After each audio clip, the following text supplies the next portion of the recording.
All India Muslim personal law board ने आवाज़ उठाया है, बाबरी मस्जिद एक मस्जिद थी और वो हमेशा मस्जिद रहोगी।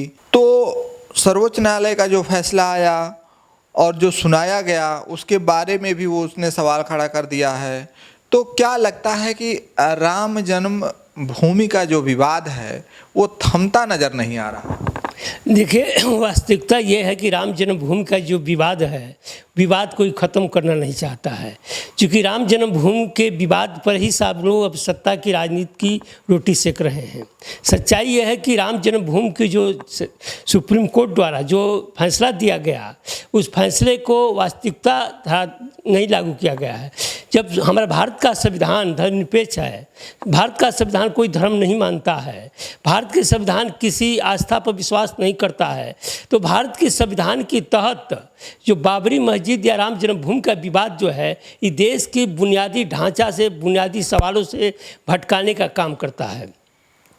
जैसे यहाँ बुनियादी सवाल बहुत है, जैसे आप इतिहास के पिछले पन्नों में जाइएगा तो 1857 में देश आज़ाद हो चुका होता, बाकी अंग्रेज़ों ने डिवाइड एंड रूल फूट डालो राज करो की नीतियों पर चलते हुए इस देश को गुलाम बना कर रखा और हिंदू और मुसलमान को लड़ाते रह गए। आज़ादी के बाद जो समस्याएं थी देश के अंदर, किसानों की समस्याएं थी, मजदूरों की समस्याएं थी, नौजवानों की समस्याएं थी, उस समस्याओं से भटकाने का काम आज़ादी के बाद फिर वही नीति अंग्रेज वाली पॉलिसी आज भी आ रही है।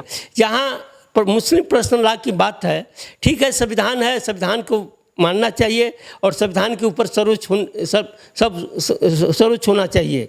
बाकी दुर्भाग्य इस देश का है कि जहां बुनियादी हमारा जो संविधान है एक समाजवादी व्यवस्था के तहत चलना चाहिए, दुर्भाग्य से ये समाजवादी नहीं हो करके एक दक्षिणपंथी फासिस्टवाद की तरफ ये संविधान चल रहा है। मुस्लिम पर्सनल लॉ की जो सवाल है, मस्जिद थी, रहेगी नहीं रहेगी, ये सवाल देश के सामने नहीं है। देश के सामने आज सवाल है देश की रोजगार कहाँ खड़ा है। आज कोरोना के अवसर पर देश के 50 करोड़ लोग बेरोजगार हो गए हैं, जो वो अपनी बेरोजगारी से तड़प रहे हैं, उनके पास कर्ज बढ़ता जा रहा है, उनके कोई रास्ता नहीं ढूंढ रहा है। और इस दौर में चाहे किसी भी पार्टी के हो, पहले बाबरी मस्जिद राम जन्मभूमि को हाशिए पर खड़ा करके इन तमाम समस्याओं को हल किया जाए। आज देश के सामने बेरोजगारी है, आज नौजवान पढ़ करके लाखों के करोड़ों की संख्या में सड़क पा रहा है, उसके पास विकल्प कोई दिखाई नहीं दे रहा है। ये समस्या से जो मूलभूत समस्या जो इसे हटाने के लिए जो है, ये एक प्रकार की साजिश के तहत सत्ता वर्ग और शोषक वर्ग की तरह राम जन्मभूमि बाबरी मस्जिद के ये अड़ंगा लगाया जा रहा है।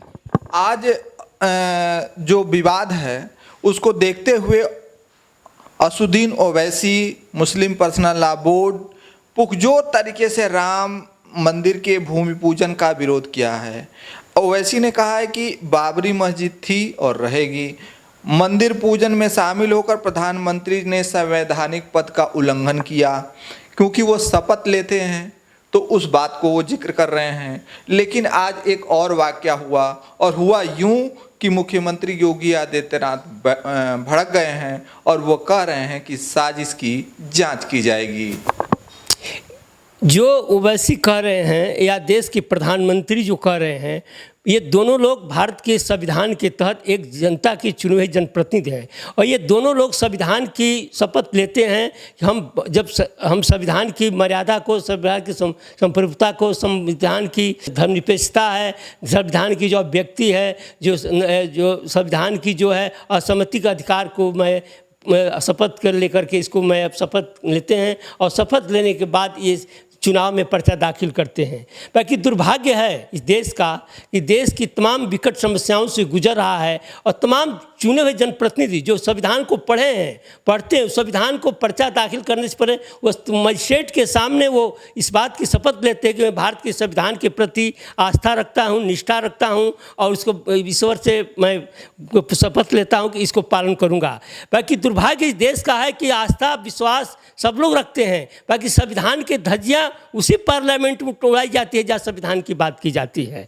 प्रधानमंत्री जी भी अपने पद की गरिमा को नहीं समझ पाए, ओवैसी जी भी अपने पद और गरिमा, यहाँ देश के सामने मंदिर और मस्जिद नहीं है, आज देश के सामने करोड़ों करोड़ों लोगों को रोजगार संकट में पड़ा हुआ है। आज देश के सामने रोज स्वास्थ्य की समस्याएं खड़ी है। आज हॉस्पिटलों में देखिए लोग मर रहे हैं, ओवैसी जी क्यों नहीं बोलते हैं? आज तमाम लोग बेरोजगार भटक रहे हैं, खेती की संकट खड़ी है, जहाँ किसान खेती के दूध जो है सड़कों पर बहा रहा है, ओवैसी जी इस पर भी बोलना चाहिए था। बाकी दुर्भाग्य इस देश का है, इस संविधान को मजाक बना दिया गया है, इस संविधान के लचलापन को जो है एक मजाक के रूप में ले लिया गया है, और कोई भी जनता के प्रतिनिधि शायद ईमानदारी से संविधान को अपनी ज़िंदगी में उतारने की कोशिश नहीं करता है। एक सवाल और पूछूंगा मैं।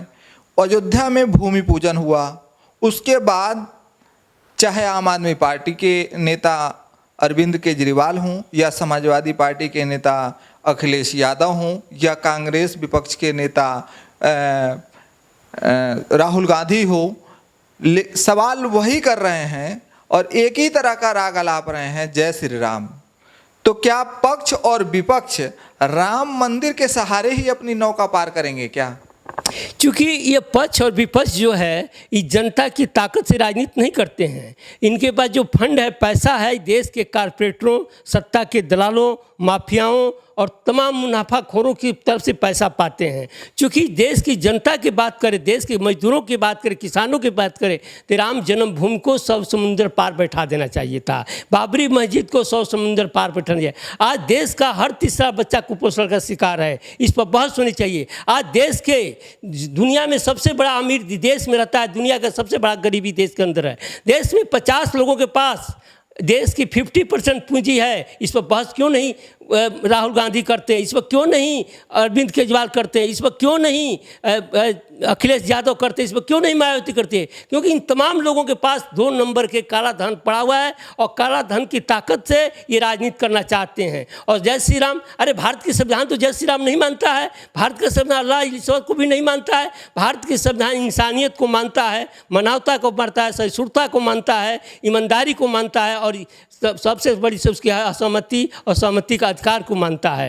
बाकी दुर्भाग्य है कि आज राजनीति जो देश के अंदर जो हो रही है कि वो सत्ता के लिए हो रही है, सत्ता के सिवा देश कहीं लड़ाई नहीं है। जब मंदिर का भूमि पूजन हो रहा था, उस समय विपक्ष के बहुत सारे नेता एक आवाज़ में, एक सुर में एक विरोध किए और कह रहे हैं कि जब मोहन भागवत न किसी संवैधानिक पद पे हैं, न किसी मठाधीश हैं, राम मंदिर आंदोलन में उनका कोई योगदान भी नहीं रहा है, तो भूमि पूजन में उनको क्यों बुलाया गया? और दूसरी बात ये भी कह रहे हैं कि राष्ट्रपति को क्यों नहीं बुलाया गया? क्यों? क्या वो दलित हैं इसलिए? देखिए, ये तो एक सवाल विचित्र तरीके का आपने रख दिया है कि राष्ट्रपति को क्यों नहीं बुलाया गया। क्योंकि एक भारत की संविधान की जो मर्यादा है, मैं समझता हूँ जो संविधान की मर्यादा समझता तो शायद इस वह प्रधानमंत्री भी नहीं जाते। बाकी पूरे हमारे संविधान की मर्यादा को धज्जियाँ उड़ा दी गई है।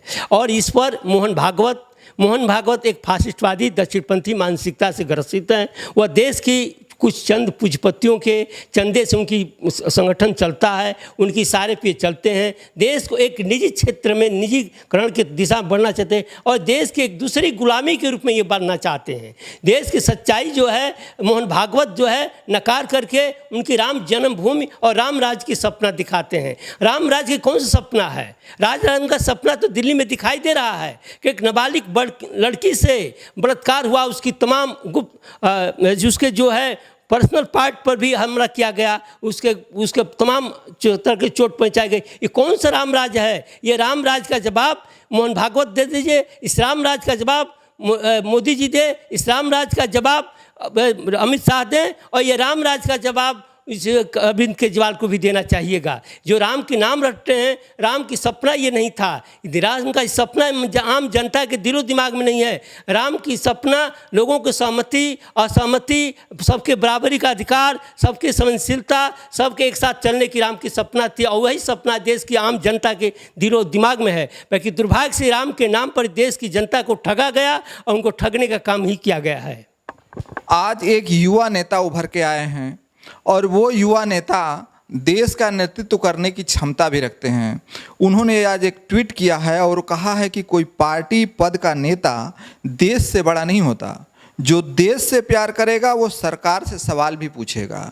तो वो पूछ रहे हैं कि प्रधानमंत्री जी बताएं कि पीएम केयर फंड में कितना पैसा आया है। देखिए सच्चाई है, देश की हर आदमी का अधिकार है देश के सवाल को जानना, देश की समस्याओं को जानना, उसका फंड को जानना। ये दुर्भाग्य देश का है कि आज जो भ्रष्टाचार के खिलाफ ये सरकार आई, खुद वो भ्रष्टाचार में संलिप्त हो गई। या केयर फंड के पास फंड पूछा जाता है, प्रधानमंत्री के ईमानदार हैं, आप राम के प्रति आस्था है, राम के प्रति सद्भावना है, तो मैं कहूँगा कि आप ईमानदारी के साथ अपने प्रधानमंत्री केयर फंड में जो पैसा है देश की आम जनता को बता दीजिए, आप किसी में राम राज की सपना साकार हो जाएगी। बाकी दुर्भाग्य कि राम के नाम पर देश को ठगा गया है, अभी भी ठगा जा रहा है, और राम राज के नाम पर देश को जनता को बेवकूफ़ बनाया जा रहा है। एक तरफ प्रधानमंत्री के फंड में केयर में कितना पैसा इस देश की आम जनता को जानकारी नहीं है, दूसरी तरफ देश के अंदर तमाम हॉस्पिटलों में आज लोग मर रहे हैं, देश में तमाम जगहों लोगों की